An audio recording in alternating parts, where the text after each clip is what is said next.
keep hearing you're concerned about my happiness. But all that thought you're giving me is conscience, I guess.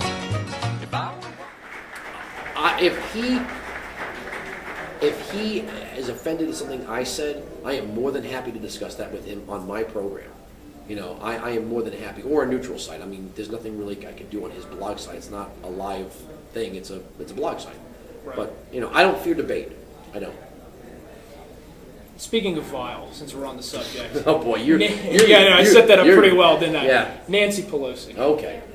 You know, I can't think of anybody that defends this country that she hasn't offended in the last couple days. I was wondering maybe you give us some thoughts on that. I think the one thing about the press, especially on the left, is they don't like to be BS'd by other liberals. They really think that they're supposed to be on the inside of everything. If she's lying, then she's lying to them too, and they won't stand for that. So in their mind, it was, you know, one of the things about John Kerry, a lot of the people in the press felt like he wrecked it for them.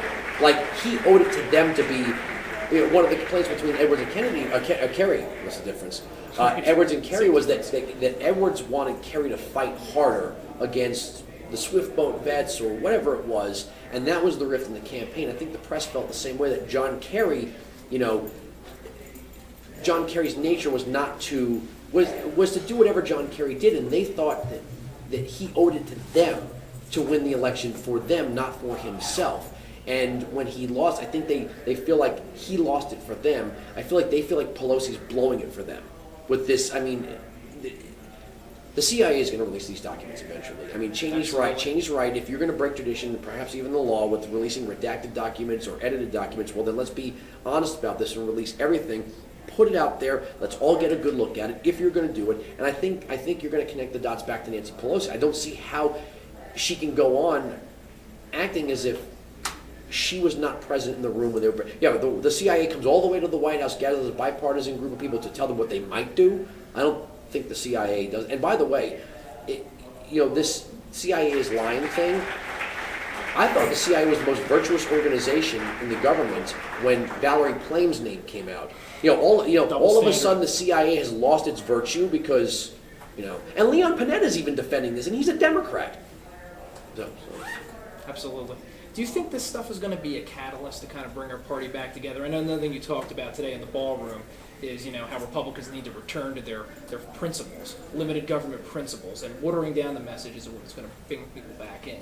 Do you see that starting to happen? Yeah, I think maybe Pelosi's behavior may be. I think that this thing, the moderates are almost saying that the conservatives are what's wrong with the party. Show me a moderate.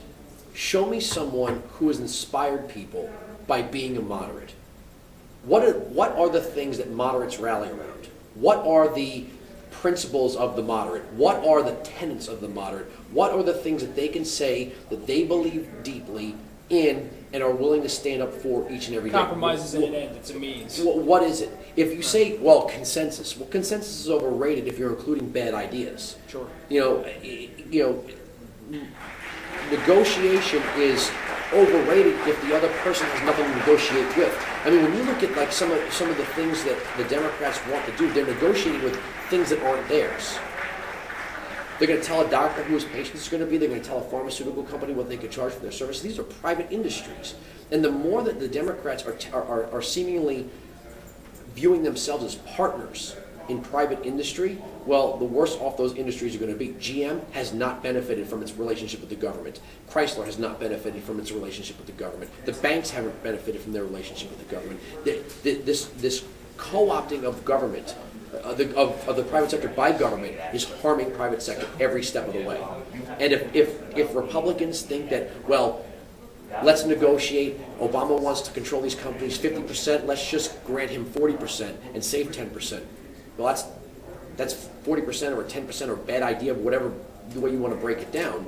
I don't see that being a benefit. Bringing it down from the macro level to the micro level here in New Jersey, you're a Jersey guy. I just moved here. And still a Jersey guy. We'll still claim it. Okay. Of course, we're a little less surprised, and I think Frank will agree with me on this, a lot of the things Obama's been doing nationally, liberals have been doing here in New Jersey for a long time. Well, and New York, okay. And so New York and a lot of other states in the neighborhood. What's your perspective on the direction Jon Corzine's taken us? You see these COA laws, you see when the government my greatest fear, whether it be local or national, is that when the government reaches out, creates a situation where 51% of the people are reliant or employed by government, and those 51% give themselves a raise on the backs of the 49, eventually the 49 no longer see value in providing government its resources. And little by little, bit by bit, the government has more people who need and fewer people providing. So when you look at New Jersey or New York, and to some extent Connecticut, you see a government that sees profit in creating a slight margin between those who need or are employed or somehow reliant on government for whatever level, and then those who provide for government. Obama's creating more of what I like to call the zero liability voter. These are people who get to vote on government and its direction, but don't have any liability to it. You talk about taxation and representation. You talk about fundamental fairness. How is it fair for someone to demand and determine, but not contribute? If you want to see real fairness and real justice, then there should be not only, if you're going to say equal distribution of wealth, then there should be an equal contribution of it. I mean, if everyone, the producers are paying other people to vote against them. If we have a producer-consumer society or a producer-eater society, taxpayer, tax-eater society, well, eventually the taxpayer sees more benefit in being a tax-eater. And as more people go to eat taxes, there are less people providing taxes. And eventually what you have happen is a European aristocracy where you have people who are wealthy, but they aren't wealthy by income, they're wealthy by interest. They're wealthy by savings. They're wealthy by investment, bond holding or whatever. And then they pay certain taxes, capital gain tax, maybe property taxes in their home, but their wealth isn't generating revenue for the government. We tax things that happen now, not things that happen then. So if money's sitting in the bank, it's not providing tax revenue for the government. So you'll have pockets and families and dynasty wealth, but that won't go to serve the purpose of government the way a vibrant economy will serve government and the people. Andrew Wilkow, thanks so much for talking to Save Jersey. And Perez Hilton, he wants to talk to you. He can call me. Or I should say, he will talk to you. His people can call my people. We're in the phone book. Or on Facebook. Or you can email me, MySpace. and I'll point you in this direction. Or the 1-866-95-PATRIOT. What's the website? Sirius.com/Andrew Wilkow. That's the one email. The XM. On the wall, that don't bother me at all.